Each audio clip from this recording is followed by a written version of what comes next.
The time for talk is over. The time for talk is over. College football playoffs are here. The college football playoffs are finally here, ladies and gentlemen. Finally here. This is what we've been waiting on.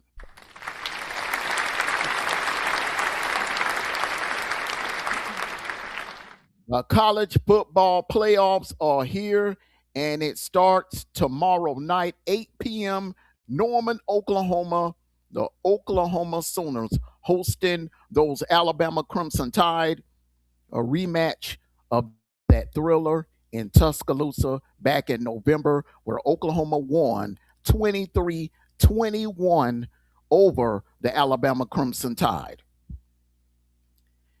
Now, this game right here is very important to both teams, especially the Alabama Crimson Tide, because a lot of people are starting to ask Kalen DeBoer, Bama fans, and the Alabama Crimson Tide players the same question that they were asking my Georgia Bulldogs a couple of weeks ago.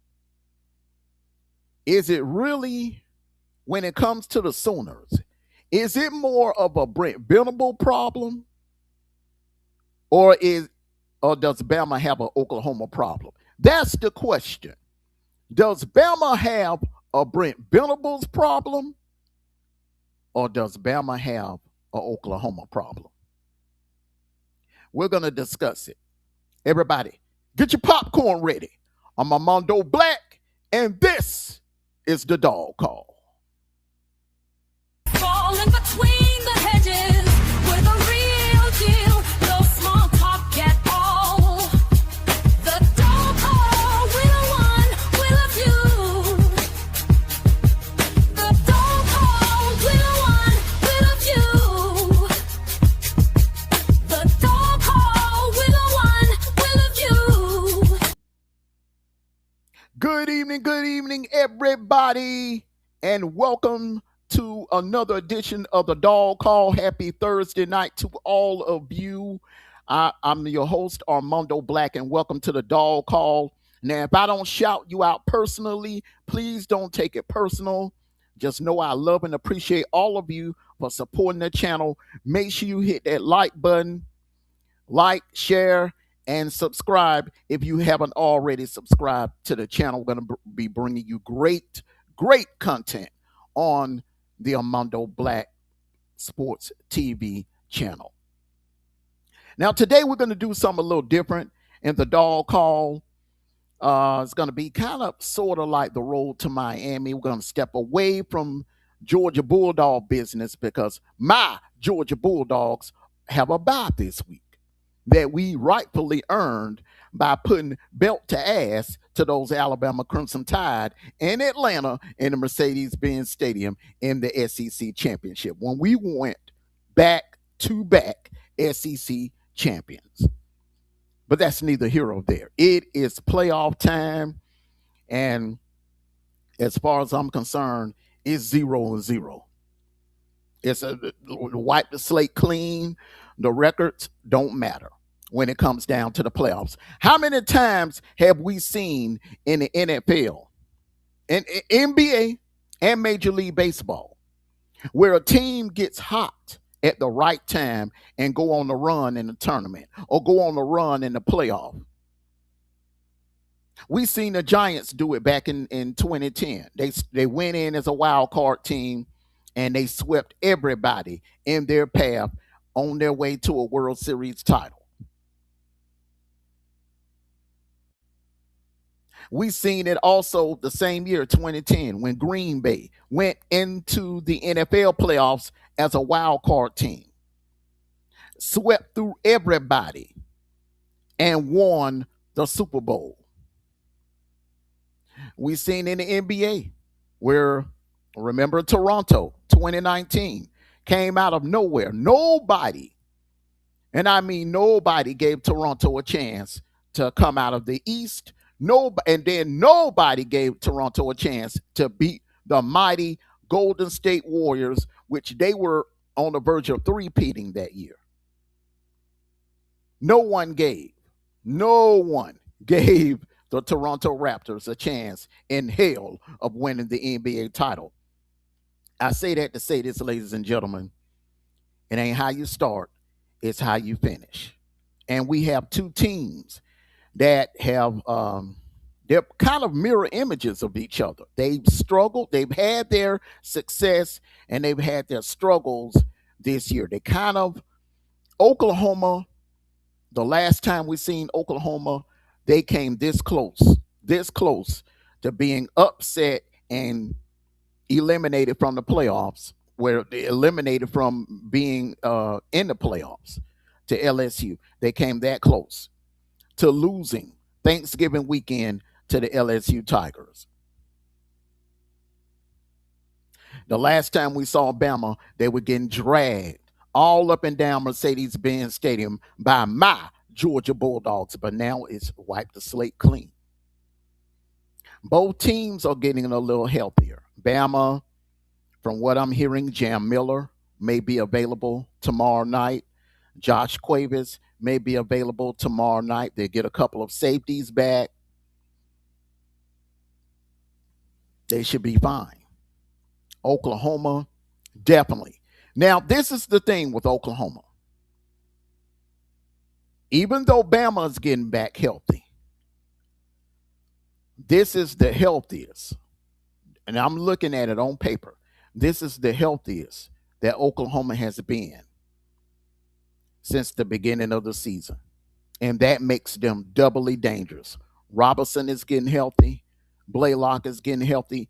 John Mateer, the cast is off. And for those of you that remember, that cast has been on his hand since the Red River rivalry game against Texas. But that cast is off. John Mateer will be back to his old self. He will be healthy, and that's going to make him doubly dangerous. That's going to make that offense. I think the offense is going to be much improved. A lot of people are writing off Oklahoma. They're saying Oklahoma's one dimensional. They're not going to be able to score. I don't buy that. They're healthy. That old line is healthy. They've had time to rest, where Bama had to play an extra game in Atlanta against my Georgia Bulldogs. How will that work out? Will that take any toll? Is Bama coming into this game beat up? That's the biggest question. Is Bama coming into this game beat up? So let's look at the tail of the tape. If you look at the quarterbacks, John Mateer, Tyler Simpson has better numbers, but John Mateer's been dealing with that hand injury. What would John Mateer's numbers look like if it wasn't for the hand injury?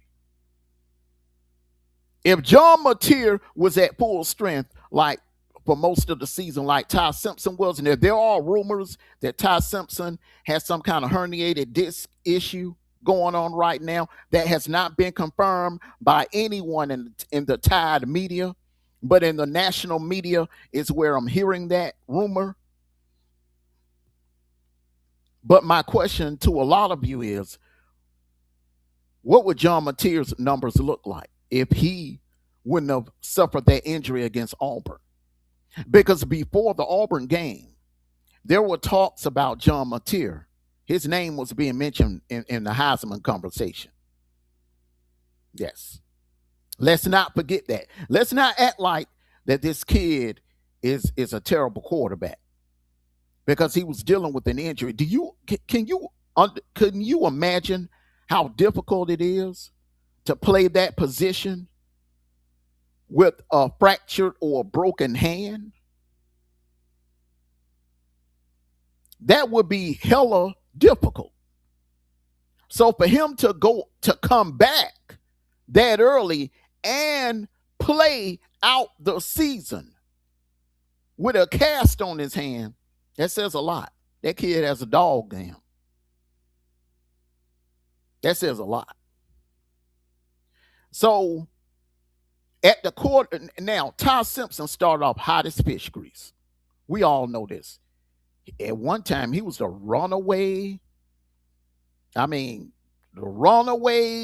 choice for winning the Heisman. I remember I did a live here um, back in October after the Tennessee game.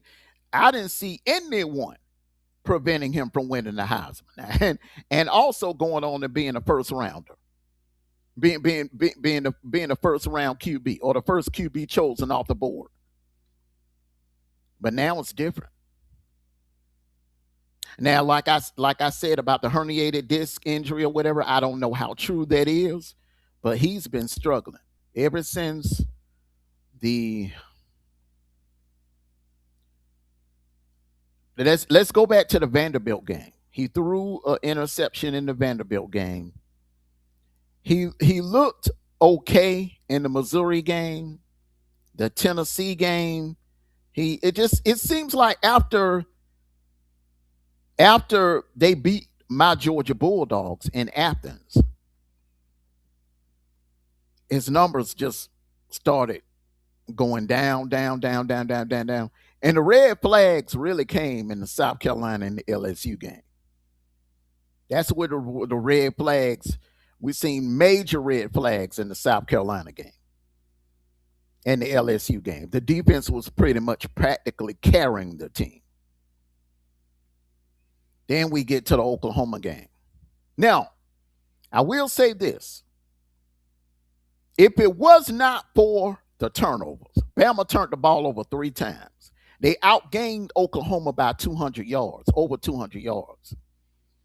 Me personally, I do believe if it was not for those 3 turnovers, Bama would have won that game by a couple of touchdowns or maybe even more. That game would have got out of hand. Because at that time, Oklahoma was banged up. They were missing Thomas. R. Mason Thomas was not on the field that day.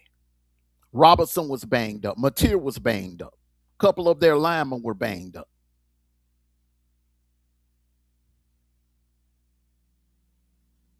But I do believe if it was not for the turnovers, Bama would have won that game, and we would be having a totally different conversation. We probably would be talking about a first round game between Bama and Notre Dame, and not Bama and Oklahoma. Because if Bama does not turn the ball over in that first game, in that first matchup in Tuscaloosa, Oklahoma's not in the playoffs right now.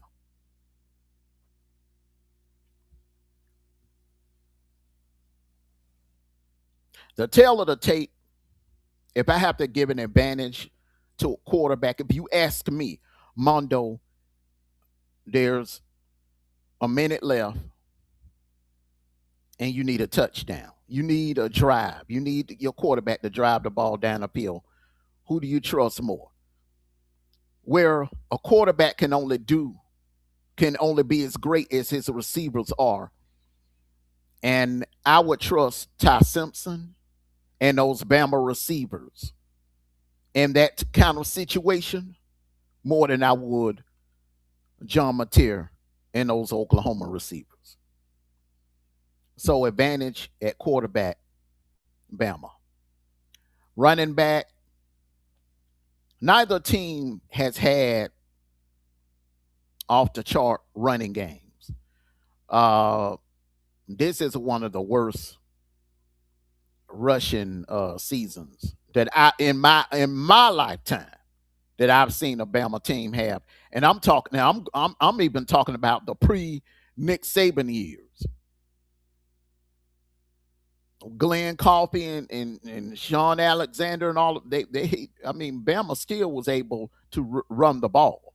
That's one thing that Bama has always been known for is to be able to run the ball.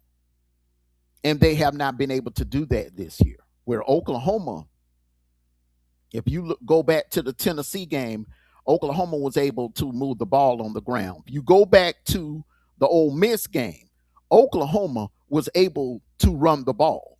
You go back to the Texas game, Oklahoma had some success running the ball on Texas, on that Texas defense. You go to the Michigan game, Oklahoma had some success running the ball on that Michigan defense.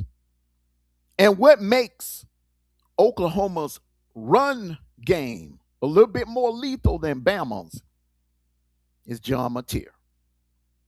John Mateer could tuck that ball and gas you for 20, 30, maybe even 50 yards.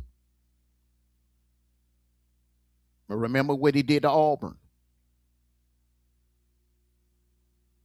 Remember the Tennessee game.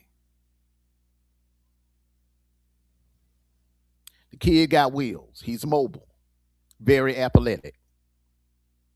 Running game advantage, Oklahoma. Receiving, there's no contest. And let me just say this here.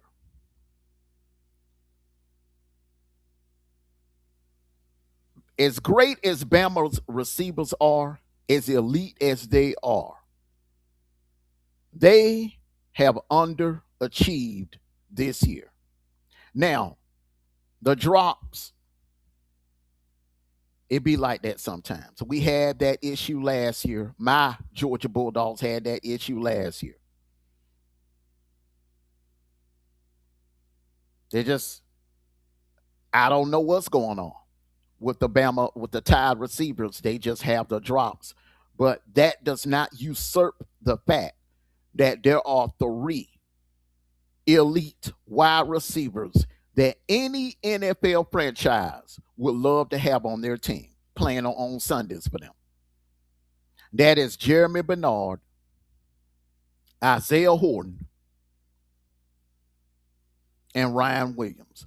Those are three elite wide receivers. And I'm telling you, Oklahoma fans, Ryan Williams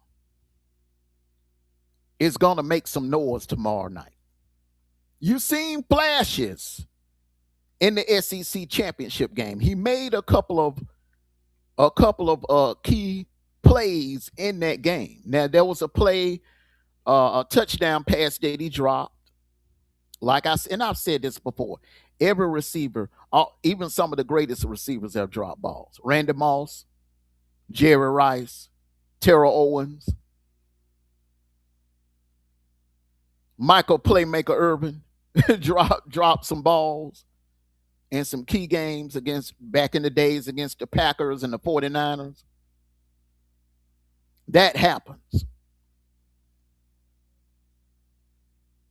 But pound for pound, talent for talent,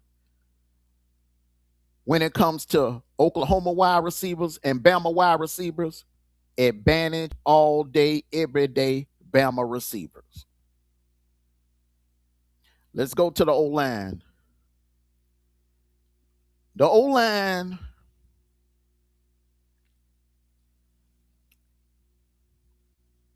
because I've seen Ty Simpson running for his life. He was running for his life in the Florida State game.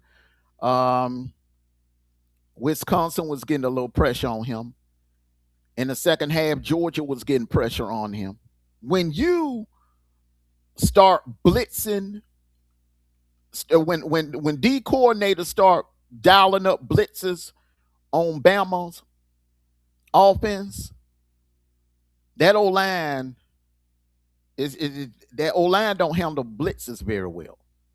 Because what I'm noticing about Bama's O lineman, offensive lineman, like Caden Proctor, it's safe to say he's the best O lineman that Bama has. They're big, they're strong, but they're kind of slow. If you send more men that they can handle, that will create an issue. Oklahoma on the other hand, although not by much, they don't really give up sacks on John Mateer. They don't allow penetration like that through that old line. That old line has played pretty good. So when it comes to the old line play, advantage Oklahoma. Now let's go to special teams.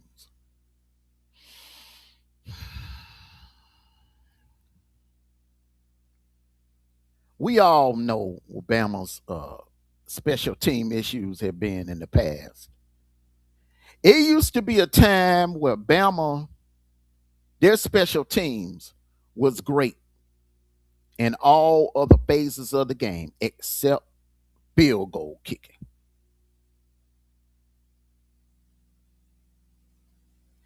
There was a time you punt the ball to Bama, somebody could run it back. A Dalius Stewart, Kenyon Drake. You never know who could run it back. Jerry Judy, Jalen Waddle. They was the most feared at one time. Bama was the most feared team that you wanted to punt the ball to, because you never know when somebody could break just a couple of tackles, and next thing you know, pew, taking it to the house. Not so much this year. They're not a threat to run any kickback, which I don't understand why they don't have Ryan Williams returning kicks more often. I don't understand it. If I was the head coach of Bama, I would have Ryan Williams returning kicks like Kirby has Zach Branch returning kicks, because that you can actually flip the field if you have a great kick returner. Look at Texas and Nesbitt. Even Nesbitt damn near single-handedly won the game for Texas against Mississippi State. If they did not have Nesbitt returning kicks, they lose that game to Mississippi State. But that's not the only worry that I have for Bama. My biggest worry for Bama is that punting. That punter, his windup is too damn slow. That block punt where Cole Spears came over, that was by design. It wasn't by accident. Because Kirby noticed that the punter has a slow windup. It's a slow delivery. I don't know why, I don't understand. But he's a little too slow with his progressions. He's a little too slow with getting that kickoff.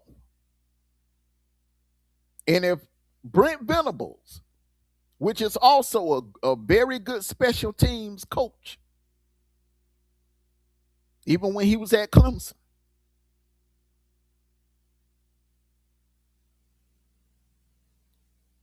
they're going to look at that tape of the SEC championship game, and they're going to try that punter.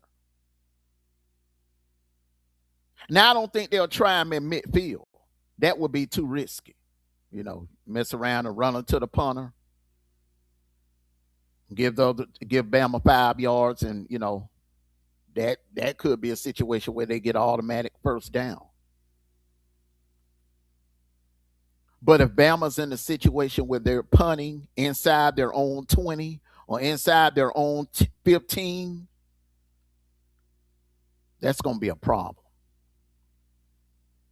And I hope that Kalen DeBoer and whoever the special teams coach has cleaned that part of it up, because that right there is the issue. When your punter has a slow delivery of getting the ball off, that can be a huge problem.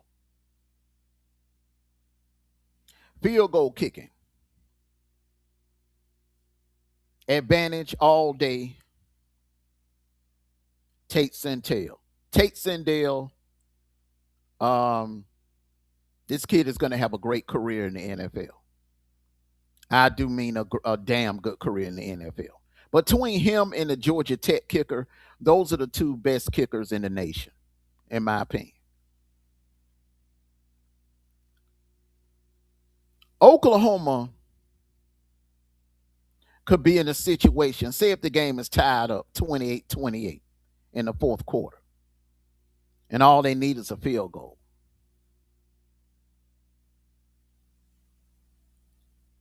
Oklahoma can get to, long as they get to the Bama 40-yard line, I think Centel would be good from like 58, 59 or 60 yards. That's how good this kid is.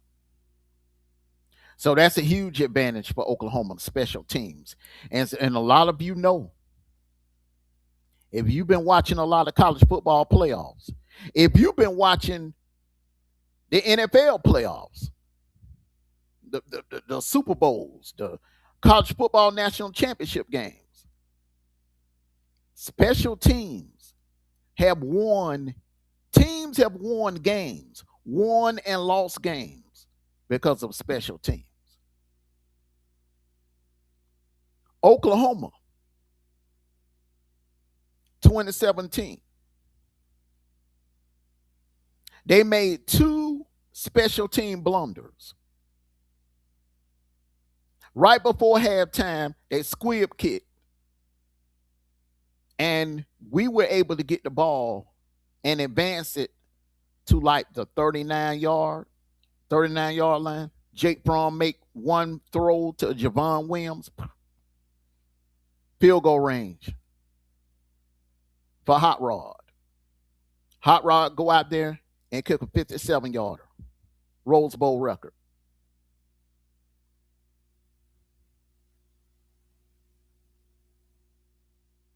That gave us momentum going into halftime, and we came out on fire. Little things like that. Special teams is huge. Big advantage, Oklahoma. Now let's go to defense. Pass rush. I don't know, and let's start off with Alabama. Lawson, you're doing a lot of it, too much of this. Doing too. My thing is, as a cardinal rule in football, when you just gotten your ass kicked the way y'all did against my Georgia Bulldogs, you shouldn't be doing any of this. And Lawson has been running his mouth a lot.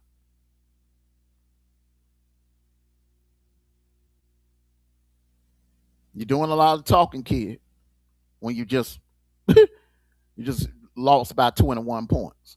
You just got blowed out and embarrassed in front of millions on national TV by my Georgia Bulldogs. Now you got to go into Norman, Oklahoma and back up all of that talk you've been doing.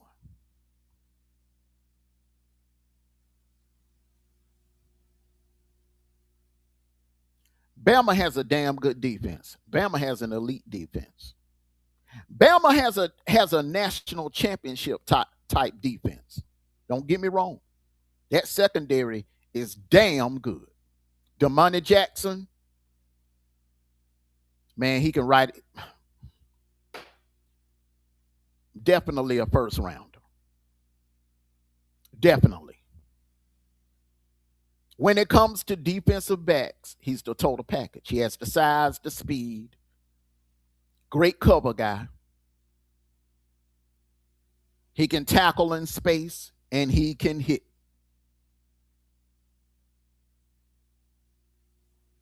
That Tide secondary, to me, has the advantage over Oklahoma secondary. Now, I will say this about Oklahoma secondary. They're not elite like Bama secondary, but they can get the job done. They can get the job done. They'll lock you down. That Oklahoma secondary can lock you down when they need to. And the thing about that Oklahoma secondary, they're fast.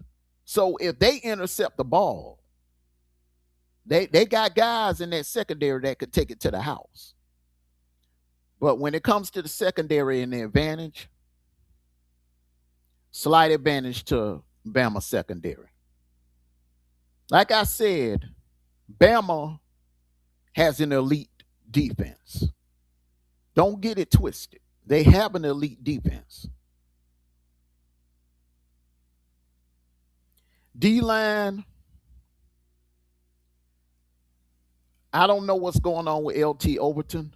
From what he's not suspended. Here is no academic issues. I've done my homework on this. No suspensions, no legal issues or anything like that. Uh, no on the field injuries, no football related injury.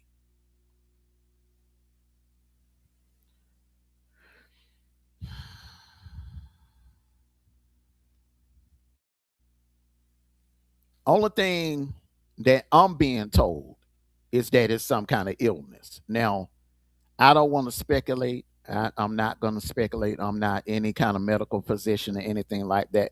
But whatever is going on with the kid, my thoughts and prayers are with him. I hope that he recovers from whatever illness that's going on with him. But with that being said, this Bama defense is not the same without LT Overton. Let me say it again. That Bama pass rush and that Bama run, especially that Bama run defense, is not the same without LT Overton. Now, it wasn't all that great with Overton, but without Overton,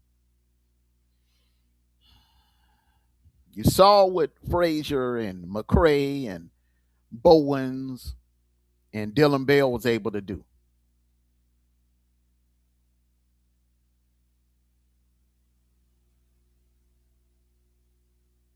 Now, John Mateer and Gunnar Stockton, they have similar styles, quarterback styles. They'll tuck and run. They'll run around you, over you, through you. So you don't just have to have the running backs to worry about. You have to worry about John Mateer tucking the ball on the RPO.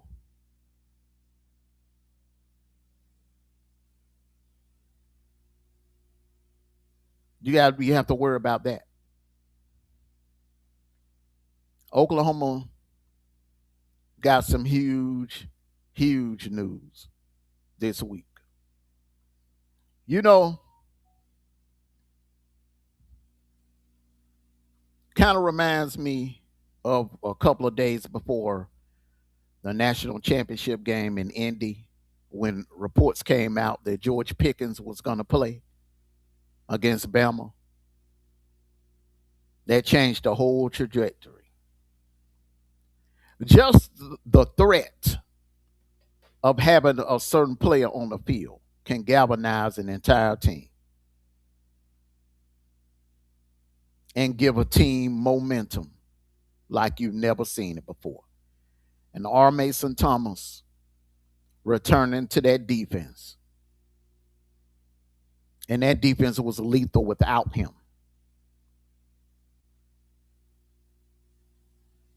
That defense is going to be even more lethal tomorrow night. That pass rush. Advantage Oklahoma. Defensive pass rush. Now, I know a lot of you are saying, well, Amondo, offense sell tickets, defense win championships. Yes, that's true. But I'm also saying both teams have great defenses. Oklahoma's pass rush. I trust Oklahoma's pass rush more than I do Bama's because Oklahoma has faster linebackers. They have faster guys on the ends that can get to the quarterback.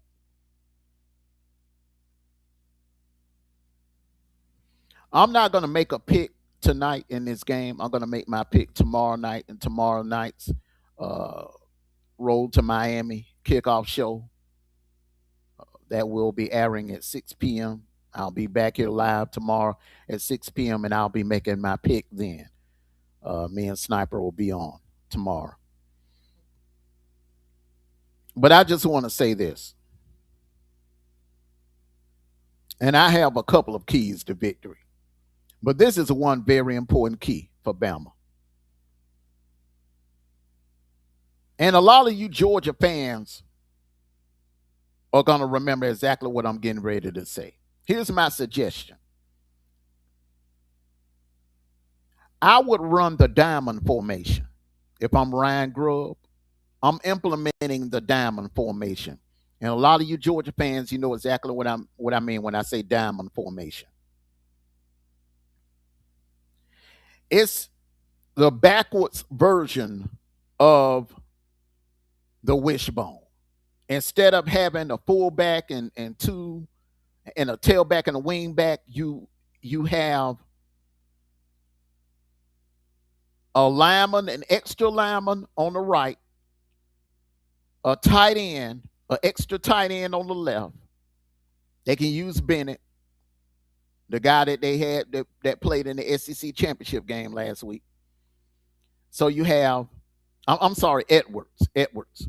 So you have Edwards, you have, and you line up an extra O lineman.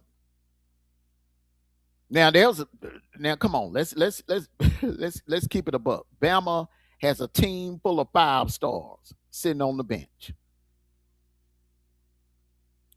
So you line up an extra lineman on Ty Simpson's right. You put an extra tight end on Ty Simpson's left. And behind him in the backfield, you have Jam Miller. All Bama, it's real simple, ladies and gentlemen. If Ty Simpson, if you can give him a little time in the pocket to throw the ball to those 3 elite receivers, and then you add Brooks and Quavis to the equation, Bama could beat the brakes off Oklahoma. That's what it's going to come down to. Can the Bama O-line and can Ryan Grubb dial up some sort of scheme system where you can give Ty Simpson a little more time in the pocket to get the ball to Bernard, Horton, Williams, Brooks, or Quavis? Because what you've been doing, what you've been trying since the South Carolina game, it's not working. It's not working. What you tried in the Iron Bowl, it didn't work. What you tried in Atlanta, it didn't work. Now, my Georgia Bulldogs, we have a great defense. But that Oklahoma defense is something serious. That Oklahoma defense is elite. Those pass rushers are elite. We don't have pass rushers like that. And we was getting to Ty Simpson. We was all over him the entire game. What do you think those Oklahoma pass rushers are going to do? So if I'm Ryan Grubb and I know my O-line is struggling, I'm going diamond formation. I'm going diamond formation.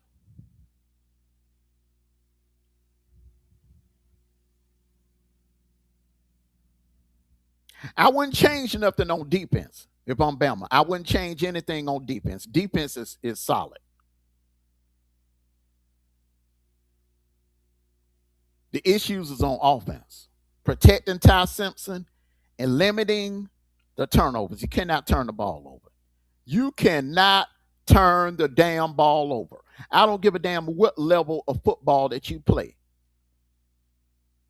JV, high school, college, pros. You cannot win a game by turning the damn ball over. You got to protect the ball at all costs. You cannot give Oklahoma extra possessions.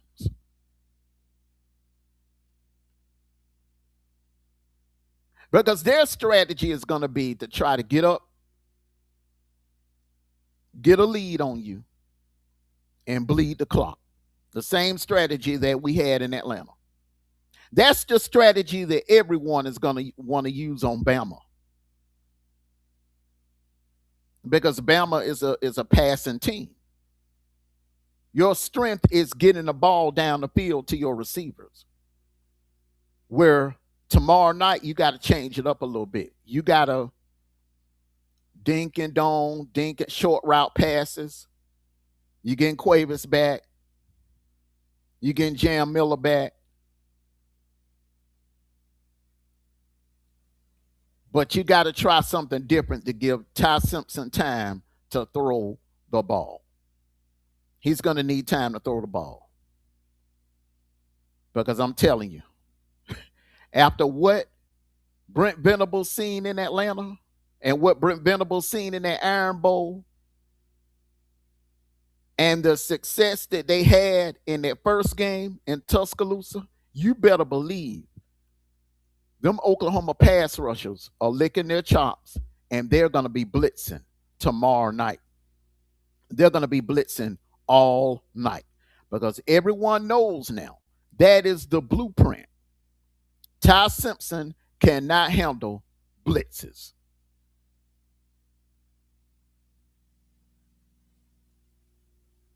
Now, the question is, it's playoff time. Will Ryan Grubb throw something different at Brent Venables that he didn't see in that first game? That's the question. So I want to thank all of you for coming out on this Thursday night. It's a gloomy, cloudy, windy day here in Georgia. Wherever you are, hope all of you are enjoying your Christmas holidays and be safe out there Christmas shopping. And, like I always say, this is a beautiful, wonderful time of the year. It's also the most dangerous time of the year. Unfortunately, is I love Christmas. We all love this time of the year. But unfortunately, it brings out the fools.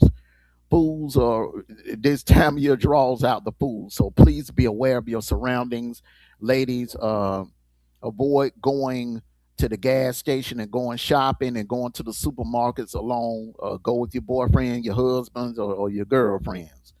You know, just travel in packs. Avoid going places, especially at night by yourself, because like I said, this is a wonderful time of the year, but unfortunately, it also can be the most dangerous time of the year as well. So, on that note, everyone, make sure you hit that like button, like, share, and subscribe. Leave a comment in the comment section. Don't be shy.